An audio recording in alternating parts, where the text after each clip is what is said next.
அதாவது தலை பூமிக்குள்ளும் கால்கரங்கள் எல்லாம் வானத்தை நோக்கியும் இருக்க தலைகளாக வந்து பிறந்தார்.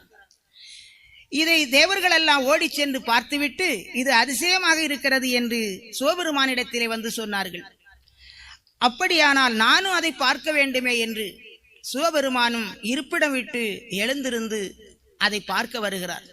அப்பொழுது எதிராக நந்தீசர் வந்து சிவபெருமானை பார்த்து கேட்கின்றார். அப்போ சிவபெருமான் அதிசயத்தை பார்க்க வேண்டும் என்று எழுந்தோடி வருகிறார். எதிராக நந்தீஸ்வரர் வந்து பார்த்து விட்டு சொல்லுவார், ஈஸ்வரரே, இப்படி அதிவேகமாக எழுந்தருளி வருகிறீர்களே, என்ன காரணம் என்று. உடனே சிவபெருமான் சொல்லுகிறார், நந்தீசா, அங்கே ஒரு அற்புதம் நடந்திருக்கிறதாம். என்ன? கலியன் தான மாறி தலைகளாக பிறந்திருக்கிறான்.